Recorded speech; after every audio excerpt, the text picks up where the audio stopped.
podcast. So excited to be here today. Yeah, how are you doing, Mom? Okay. Yeah, so I'm excited for today because we're continuing our deep dive into the different Epcot pavilions at the World Showcase. So today we're going to deep dive into the China Pavilion. So when we were thinking of which pavilion we're going to do next, we were debating, should we just do all of our favorites first? Yes, China is one of our favorites. Yeah, we're not going to do it like in order of all of our favorites, but Italy and China are two of our favorites overall. We won't do all of them like that because then, I feel bad saying that there is one that is my least favorite. So sorry to my least favorite pavilion, but there is a least favorite. We won't do it last. We'll stick it in between so nobody will know. We're going to mix it up a little bit. Well, we decided to also do China because we're also very familiar with the China Pavilion since we often go there. We walk around there every time. So this is just a fun little deep dive. Of course, I'll say in the description, I will have all of my links of where I found all of this information. And I also just want to say too, of course, I may miss stuff. It's just like one person just doing a little bit of a deep dive into the China Pavilion. If there's anything that I've missed that you've noticed, definitely let us know on Instagram or send us a DM or something like that because I'd love to hear what else is going on at the China Pavilion. So all right, let's get into it. So for here, I've done a lot of the research and my mom, I'm kind of telling my mom about this because she doesn't know all the research. Yes, I'm the sidekick today. And I also want to note too, I apologize for all of my mispronunciations of different words. I do not speak Chinese, and I'm not very good at a Chinese accent either. So again, I just want to apologize in advance. And also because this is an audio only podcast, I realize it may be hard to differentiate some of the words that are in Chinese.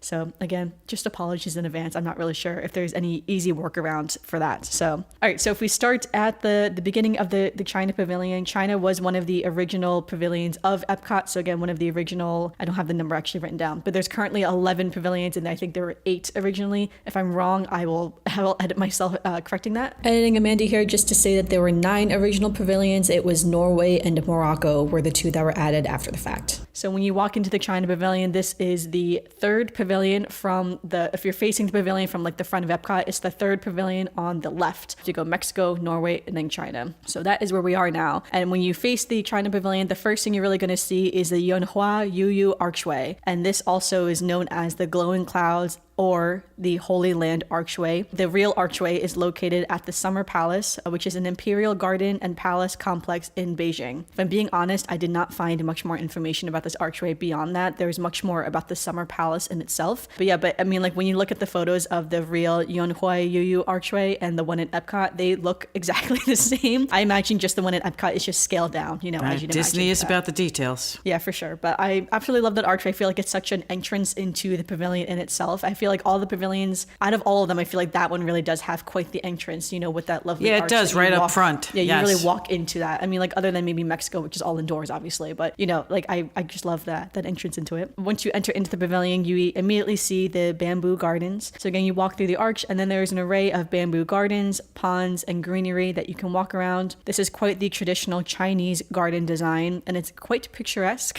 So also when you walk into these gardens, so again, right when you walk in, to the right is where you often will see Mulan doing her meet and greets. And sometimes you'll actually just see her walking around, kind of like in the back of the gardens. You can kind of take like these really lovely photos of her just walking around. But she does do meet and greets as well. And there is a sign in the gardens that say like the times that she comes out and does her meet and greets. Also around this area, during the Flower and Garden Festival, their topiaries are 3 pandas kind of playing with each other, which is very cute. I love their topiaries. Yeah, they do move the pandas around each year. So sometimes they're more closer to the restaurant, sometimes they're more in the garden, but that's their topiaries is the 3 pandas playing. And they also they're not topiaries, but they're kind of like little garden-esque statues of the 12 Chinese zodiac animals as well, with little plaques, I guess, kind of, giving the little background of the Chinese zodiac animal, as well as the years. You can like find your year if you don't know your year or something. So, but I do love that. That's one of my favorite things to kind of walk around and take photos of and look at. And I am the year of the rat. Do you know what year you are? She's thinking about it right now.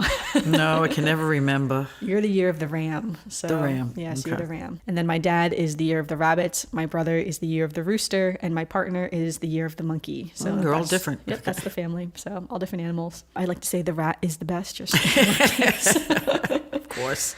All right, so taking a step just back outside of the pavilion for just one moment is the artificial rock formations along the World Showcase Lagoon. I had never noticed these rock formations to be anything, if I'm being honest, never thought about it, but I decided to include it here before we get further into the pavilion. So this artificial mountain, or Zhanshang, again, I apologize, or rock garden, is an integral element of Chinese classical gardens as they symbolize virtue, stability, and endurance. And this is a direct quote from one of my my sources. During the Tang Dynasty, the rock was elevated to the status of an art object, and rocks with the right characteristics, I say in quotations, became highly prized for gardens. And this trend has continued through the present, with artificial rocks used to create grottos and rows of rocks representing mountain ranges, such as the Zhangjiajie National Forest Park, which served as an inspiration for Pandora's floating mountains, which I thought was really cool. Pay more attention next time when we go. Yeah, I thought about the rocks too, because like when I read this online, I was like, oh wow, like I know exactly what they're talking about, but I never thought that was part of the pavilion. I just thought it was like decor.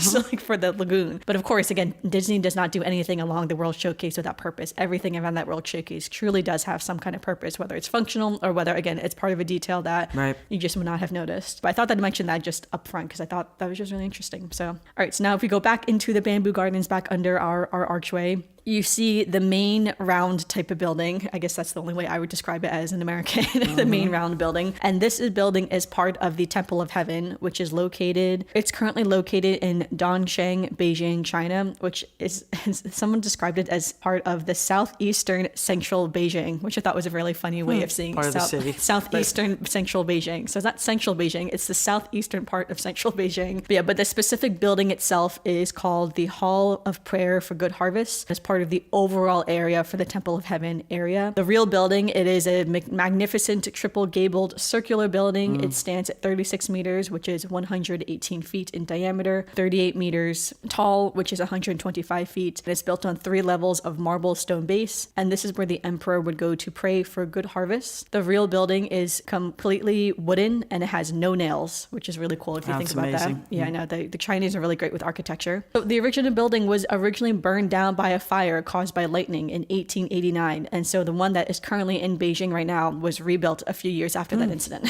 All right, just coming straight from Wikipedia right now, just on, again, the Temple of Heaven. It is a complex of imperial religious buildings situated in the southeastern part of central Beijing. The complex was visited by the emperors of the Ming and Qing dynasty for annual ceremonies of prayer to heaven for good harvest. The temple was originally, again, that OG temple was originally constructed in 1406, and between 1406 and 1420 during the reign of the Yonggole emperor of the Ming dynasty, who was also responsible for the construction of the Forbidden City in Beijing, which is kind of cool. The one in Epcot is obviously a much scaled down version, as you would imagine. But when you enter into the temple, there is still a lot of the symbolism and the colors that you would see in the original one in Beijing. I'm not going to go into too much of quite in-depth detail here because there is a lot of symbolism with the colors and with the symbols that are there. It's very visual, so it's kind of hard to do in an audio-only podcast. I will have my links to my sources in the description. So if you want to go do a deep dive into the Temple of Heaven, I definitely would recommend to do it. It is very interesting. But I would also say too, maybe to like even bring that with you when you go to the Epcot Pavilion and stand in the temple and like visualize what it would look like if you were in Beijing. But we're going to have to do that next time. Yeah, I think we definitely should because I think it would be really interesting. Essentially, all of the symbolism for the most part cultivates into the relationship between heaven and earth and the belief that heaven is round and earth is square. A lot of those different shapes within the temple, that's kind of what it's, I guess, promoting, so to speak. So yeah, definitely check out those links though, because there is a lot more to the Temple of Heaven. So again, so now you've walked through, you've seen the replica of the temple. Also within this building, there is a showcase for Shanghai Disneyland. You walk through and then there's a section that says, Shanghai Disneyland on it that you can walk through into that kind of sort of like almost like a museum to a certain extent. Features a park layout. It has costumes that the cast members wear and has some memorabilia from the park. There's also a video playing that kind of goes over the different things about Shanghai Disneyland, especially about the construction of the park in itself. It doesn't go into too much of the history of Shanghai Disneyland or the relationship between America and China of when they were, all the politics, so to speak. But yeah, it's much more surface level, but it's pretty cool to walk through. We haven't walked through it in a long time. No, we haven't done that. So like I said, next time we go, that's going to be very interesting. Yeah. Again, Shanghai Disneyland opened in 2016. So I mean, like at this point, that was kind of a while ago actually, because I remember when they first introduced this section, it was to promote people going to Shanghai Disneyland before it was even built. And now it's been built for years. So the main attraction, so to speak, within the China Pavilion is a 360 circle vision film. Right now it's called The Reflections of China. When it had originally started, it was called Wondrous China. In 2017, they updated it to become Reflections of China. This features footage of China, including, images of the Great Wall, the Forbidden City again, the Gobi Desert, Inner Mongolia, the Yangtze River, and a lot of the tropical rainforest of the Hainan Island.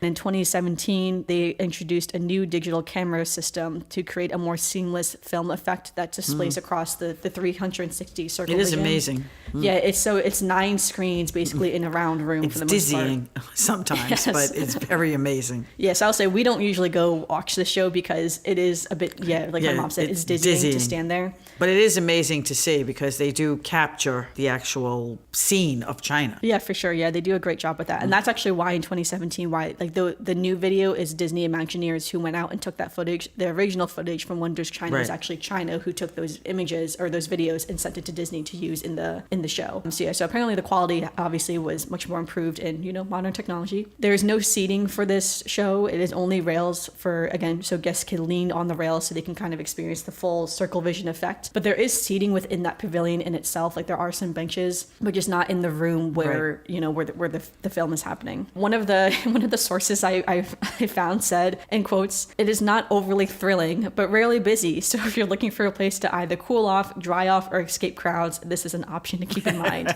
which I thought was kind of funny. True Disney fans always know where to go. Yeah, not overly thrilling, which I would say is true.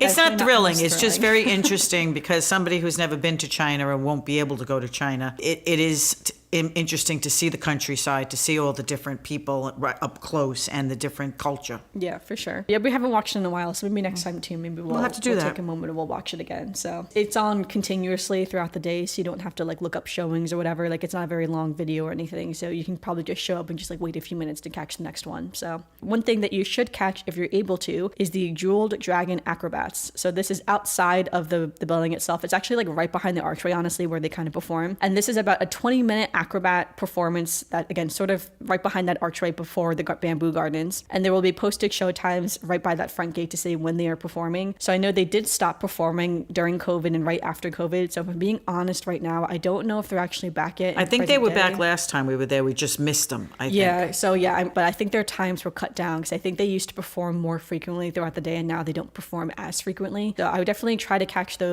those performances if you can because it is a really great performance. In my opinion, any acrobatic performance is pretty cool. So Yeah, they are fun if you're to able to see watch, their yes. acrobats, I would definitely suggest it. But that is the other entertainment, option that you kind of have in the China Pavilion. All right, so there is some great shopping that goes on in the China That's my Pavilion. entertainment. Yeah, so this is kind of towards the back of the pavilion. So you will sort of see the sign that says House of Good Fortune. And this is actually one of the largest shopping stores in the entire World Showcase. I think the other larger one is also in Japan. So the two Asian pavilions they are have, very big. Yeah, like the two when you larger realize stores for it, shopping. yeah. There's a wide variety of merchandise in this store, from silk clothing to mother of pearl inlaid furniture to teapots and jade carvings to stuffed pandas. They cover everything. Yeah, to incense, candles. There's fans, like the paper fans, the paper Chinese fans. Mm-hmm. There's also, they have some specialty items. One of them is the Beijing Cloisonne ware and the Zhangdezhen China ware. So like some of like the plates, basically like the plateware, the China ware. So you can get that here. There's also a jewelry section that sells real coral, jade, and crystal pieces. Some of the jewelry they have is very lovely. Very I do have a beautiful. ring, actually, like a dragon ring that I got there. Although I don't really wear it because it's actually too big for my finger. It's a size 6. and Everything's too big. Yeah, none of my fingers are a size 6. My fingers are like size 5 and below, so it's a bit too big for my finger, but I still keep it because I can never get rid of it because I love it. But you'd have to find some way to try to make it smaller. But it's also heavy. It's a huge ring. It's like a huge dragon ring.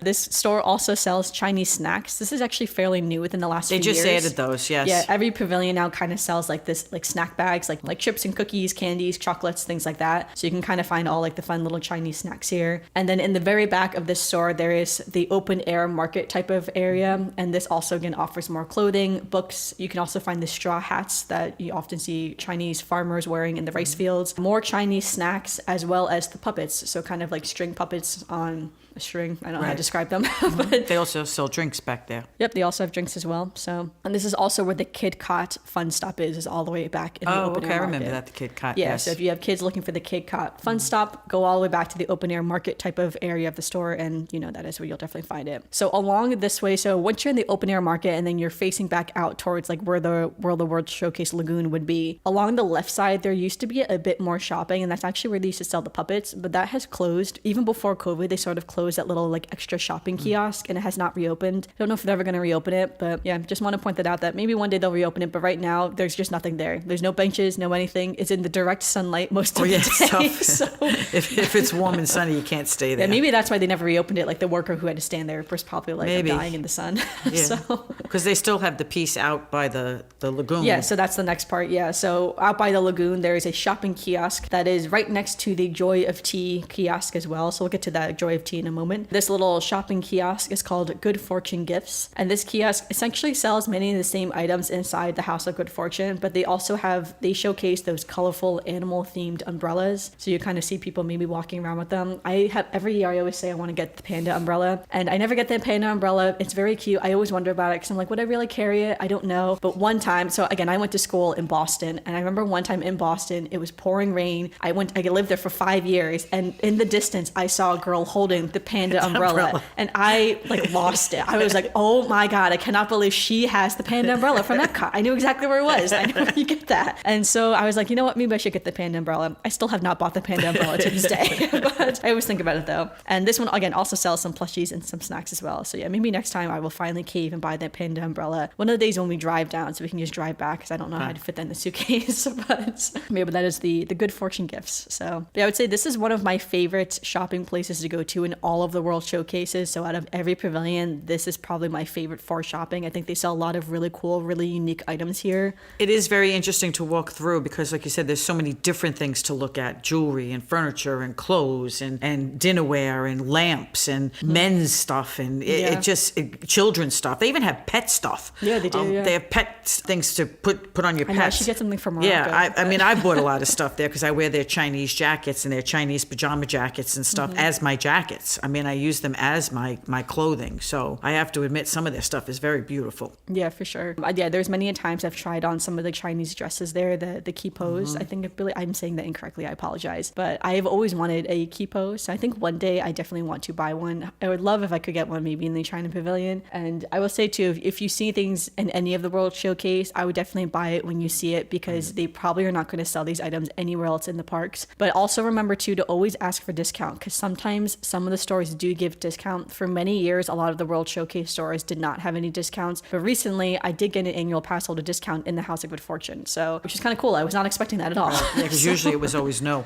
Yeah, usually, the way that they were kind of funded and, whatever, like who actually owned them was a little bit, on the political side of Disney, that we don't really get to it on this podcast. Maybe one day, maybe we'll do a full political episode or something. Right. So. It's also interesting because every year they also, because when we were talking about the signs, every year when you first walk in, there's always something to go with Chinese New Year. Oh, the Chinese Zodiac, when they change over to the new sign of who's the rat or who's the ram, they always have all the kind of items that go for that sign. Yeah, which is really exciting. And I'll say too, this is like, I feel bad complaining, but I'm going to complain real quick since this is our podcast. Okay, what are we complaining about? Disneyland in California, they go all out for the Lunar New Year. They have a full parade, like Mulan, Mushu, Shang, they all have full like meet and greets. They have the character who's representing whatever the year is, like this year's the year of the rabbit. So Oslo the rabbit was there. I think that's his name. What's his name? Oslo, is it? Yeah, Oslo. Yeah, Oslo the rabbit. He was like doing a lot of like meet and greets, which is a character you never see. And the China Pavilion just doesn't do anything. Nothing. And I'm I know. Why? Very shocking that they don't do anything. Yeah, for like it's Chinese like they'll New have Year. some of the merchandise. So for instance, the Year of the Rat, I was able to get the Spirit jersey that said like Year of the Rat in Chinese on the back, which was really exciting. Then ironically enough, the next year, Year of the Tiger, they did not do a Spirit jersey, much to our dismay of our family friend who was Year of the Tiger. Right. But they didn't do any Spirit jerseys for Year of the Tiger. I'm not sure if that was just nothing. COVID or No, something. they never came out with a Spirit jersey that year. Sometimes we will get some of the merchandise to sell, and you'll see that in the World of Disney store, in the China Pavilion,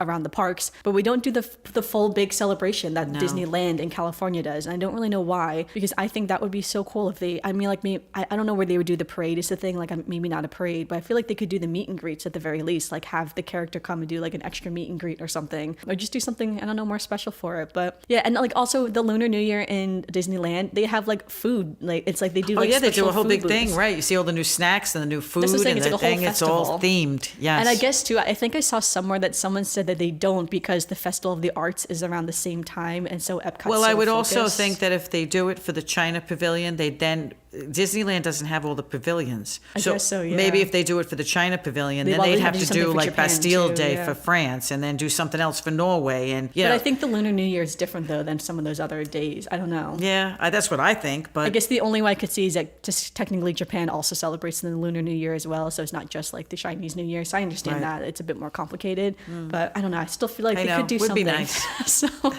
something extra. And don't get me wrong, I do love the Festival of the Arts. So if they don't do it because they don't want to overshadow the Festival of the Arts, and the Festival of the Arts is the shortest festival out of all the Epcot festivals. One day we'll have to do a whole episode just on the festivals. in festivals. Epcot. And maybe we'll do like a ranking and talking about like what we think, because we've been to all 4 of them. So I get it, but yeah, I just wish that we could have some more fun for the Lunar New Year in Epcot, especially because I don't really go to Disneyland very frequently. So it's like I'd have to really book a trip to go to Disneyland for During the Lunar New Year Lunar New to Year. experience Well, the Lunar New Year that's a goal. festivities. Yeah, so one of these days. All right, and our last little section here for the China Pavilion is the dining options. So they have one sit-down restaurant called Nine Dragons Restaurant, serves pan-Chinese food, and they're from the Disney website. They say delight in Cantonese, Mongolian, Szechuan, Hunan, and Qingshe style specialties under the soft glow of Chinese lamps, which I thought was very sweet. The way they described it that way. it is very, very authentic when you walk in the dining room. You feel like it's a Chinese restaurant, and all of the servers are Chinese, so Yeah. it does have a nice feel to it. Yeah, it feels very elegant. Very when you walk comfortable, in. very elegant, very nice, and the food is very good. Yeah, it's funny too because one of the websites also said I think to like to ask for a table by the window so you could like look out on the World Showcase Lagoon. But I was kind of confused because all the windows have like the intricate Oriental designs on them. So Well, I was except like, that we did sit by the window last time, and the sun came through that window that's what I'm right saying, you into couldn't our really- eyes. We had to wear our sunglasses. But you couldn't really see out the window. It was just No. like you were by the natural light was all it really That was.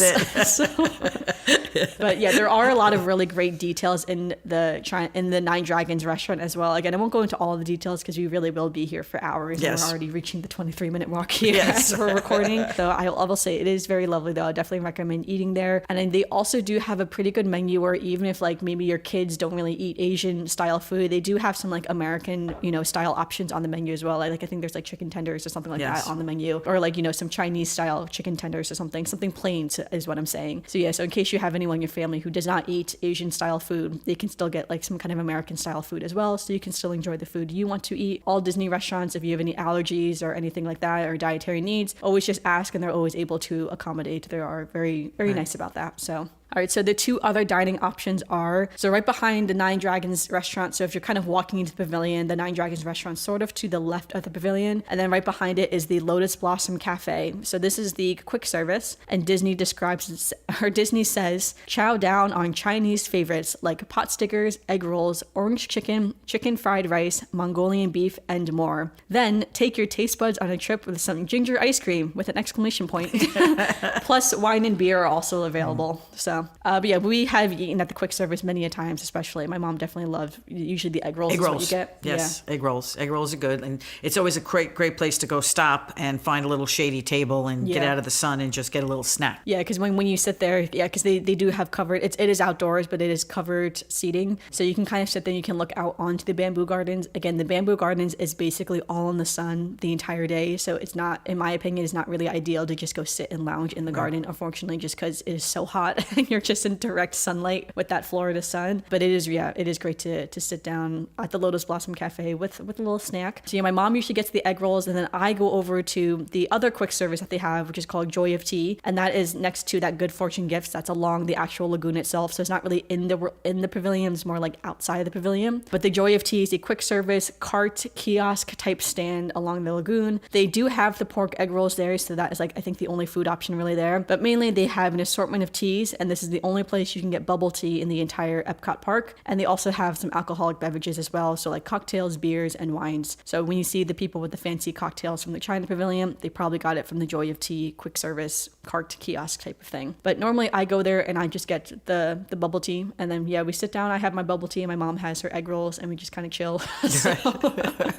But yeah, so that's a lot of the China Pavilion. I feel like there's so much more I probably like left out or forgot. So again, if there's any specific details that I'm not really mentioning or that we didn't really go over, definitely DM us, let us know, and then, so we can promote it on our Instagram. Our Instagram as of right now is Spaceship Earth Design. But again, we may be rebranding in the future. So if we rebrand in the future, we'll have the link in the description as well. So again, all the links for all the sources that I mentioned are in the description, as well as our links for our Instagram and, the podcast and stuff. So was there anything else you wanted to add? No, I think you covered a lot. I mean, you covered a lot of the pavilion. Like I said, it is one of our favorites. I just love it. I just love just wandering around there, and I look forward to going to the China Pavilion. Yeah, for sure. And for our audio-based listeners only, I am Chinese. I was born in China. So, if they don't look at the picture.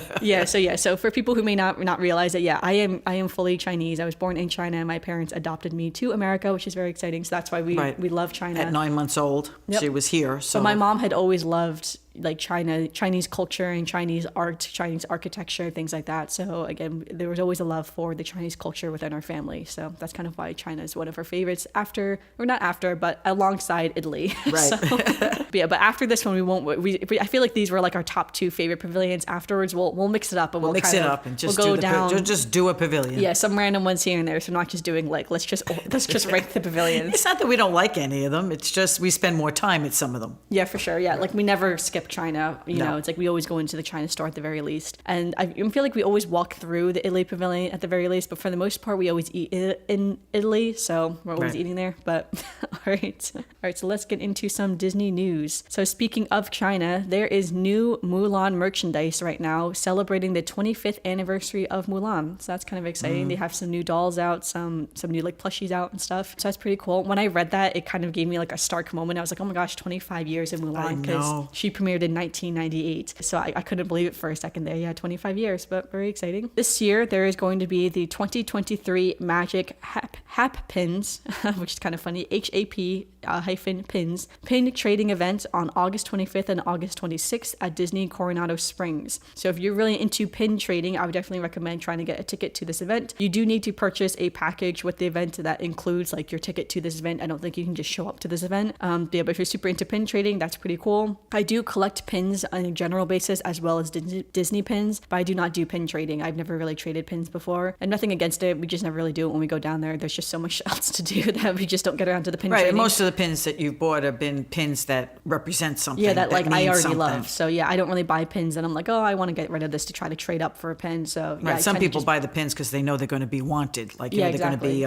limited editions or whatever. Mm-hmm. And then they try to trade for like other limited edition pins that maybe they couldn't get or something. Or it's just fun, you see a lot of kids trading pins just for fun, just to get their favorite characters or something like that. So all right, the Grand Floridian construction progress is coming along quite well. So the exterior refurbishment and the landscaping is completely finished around the Sago K building, which I thought was pretty cool. So I don't know if there's no date yet of when it's opening, I don't believe, but yeah, eventually that will be opened. The only reason why I really mentioned this is because if you are coming off the resort launch, which is like the boat essentially that takes you to and from Magic Kingdom, the Grand Floridian, and the Polynesian, you have to walk all the way around this building as of right now because it is all blocked off because of the construction. And yeah, me and Ted did not know that, so we got off. We're like, wait, we can't just walk right through to the building that we want to go to. You have to take quite the detour. Not the worst thing in the world, but when the Sago K building is complete, then that pathway will be reopened and it will be safe again for everyone to walk through.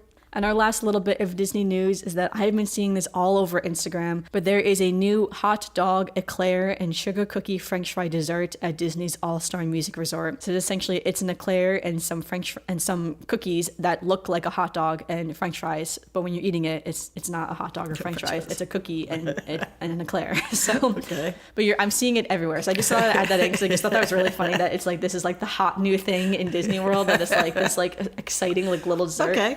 I feel like kids like it. Yeah, I feel like the All-Stars really get some of the more unique desserts like that, like some of the quirky things. So that was just all it for Disney news. I'll say we're recording another podcast right after this, so we have more Disney news in that podcast, so not revealing it all in this one. But there are no Disney birthdays this week, which is kind of sad. Yeah, so no one was born this week, so sorry, no birthdays. But all right, that takes us then to our last segment, which is our Disney memory. So Oh, well, mine is the first time we went to the restaurant, technically. Nine Dragons. Yeah, Nine Dragons. You were young, very young. And we went into Nine Dragons, and because you were Chinese, they started talking to you in Chinese.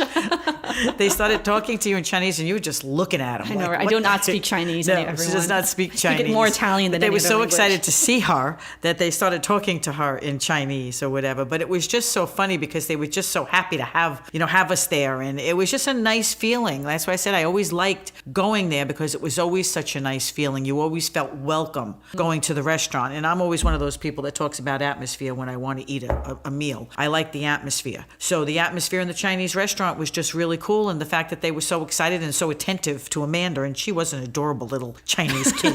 So, they were all very Well, attentive. I feel like it's very biased. I do think Eastern Asian children are the cutest babies. Yeah, little babies are so adorable. And she was just so adorable. And that was like the first memory I have of the China Pavilion. It was one of the first times we went, and we went in to have dinner in there. And as we were talking, is so funny because you were a child. You were a very picky eater as a child. So what we did is we ordered the sweet and sour chicken and told them to keep the sauce on the side. And it was just chicken, fried chicken. So like I said, it was just a really nice memory of us going in as a family and having a nice dinner. Something else to also note about Nine Dragons is that you can almost always get a reservation. So if it's like the week of and you're trying to find a reservation, you almost always can get a Nine Dragons reservation. There are just so many restaurants in Epcot overall that I feel like there's so many options in Epcot that you can usually get a reservation in one of the Epcot restaurants. It may not be like the most, like Via Napoli, which is like one of the most sought out restaurants or something like that. Well, that's because everybody loves Italian. Yeah, everyone wants pizza. They Pizza's want like the pizza or easiest pasta, thing, and they so. figure they can, do that. Where the Chinese menu is a little bit more where you have to pick more and polarizing choose. in that Right. sense. Yeah, same thing with like the Japanese restaurants. Yes. Like if you don't like Asian food, then you're probably not going to go there, which is Right. understandable. But for two people who love Asian food, literally, how many times have we talked about Marimoto Asia? Oh God, yes, I know. We love it. We love Chinese food. No, for sure. I do love Chinese We even food. did try the Japanese food. It was, we've been there, yeah. Daddy liked it because he likes sushi, but we were a little bit more picky about what we ate, but it was still good, still a very good atmosphere and a very for good sure. experience. So I would say too, over the China Pavilion, the Japan Pavilion has a better view of the nighttime show. So any nighttime yes, it's fireworks a whole different. Yeah, I would definitely feel. recommend them over China because you'll have a better view over the China Right. Pavilion. So And I think that's what sends people to some of the other restaurants yeah, too. for sure. Yeah, like Spice Road Table at Morocco. Right, like, is right out along there the on water. the Rose and Yeah, Crown is right out on the lagoon. So Yeah, for sure. But yeah, all right. So from my memory, I guess I'll go. I know I talked the other week when Shannon had met Ariel when we talked about when we did a Little Mermaid review. But yeah, but on that same trip though, we don't normally meet the characters. It's just not really something that we love to do. Nothing against the characters or anything. That we just usually don't want to wait online to meet the characters or anything. But because we were meeting some characters that trip, I did decide to go meet Mulan, and that is, I'm sure I met her when I was a child, but in my adult years, I say adult years. This was like 10 years ago now, over 10 years ago when I met Mulan. But yeah, I have not met her since then, but I did meet her, and it was so lovely to actually like meet her. She was so lovely, so beautiful, so soft spoken. I was kind of surprised how soft spoken she was because I guess I don't picture Mulan to be as soft spoken as that. Well, she wasn't dressed as the soldier. She was That's what I'm dressed saying. as She's the, dressed as like yes. the going to meet the matchmaker, so she was prim and Right. proper, and was like was right, ready being to the typical Chinese. Yeah, like what the matchmaker would expect of a Chinese woman, Right. not to be arranged in an arranged marriage. So, but when I met her, yeah, she was so lovely to me, and I always remember that. I do have the photo, of course, as well. If you're watching the YouTube version of our podcast right now, so again, we are an audio only podcast, but in the YouTube video during this episode, maybe I'll throw up a few photos. If you're watching the YouTube video, you probably would have seen the photos already. But yeah, I'll throw up the photo of me 10 years ago or so when I met Mulan. Meeting Mulan. Yeah, we're not going to judge the hair choice that I had at the I can time. actually see it in my mind. Yes. I was just saying, yeah, the hair choice was questionable at the time, but that's what happens when you're like 18 years old. So we all had questionable hair at 18 years old. Yeah, but that was just a really lovely memory meeting Mulan, and again, the only time I've met her. But yeah, as an adult, I feel like I definitely would like to go meet her again. And I always say too, whenever you're meeting the characters, always like try to have fun with it, ask them fun questions, ask them, how's little cricket doing or something like that, or how's Mushu doing, or again, like especially they always say too with some of the characters, like more like niche questions, things that would be a little bit different. So for instance, if you're meeting Ariel, a lot of people always ask about Sebastian and Trident, but maybe ask her about one of her sisters, like what are her sisters up to, when was the last time she saw them? And then that's the same thing with Mulan. In the live action Mulan does have a sister, so I could ask her,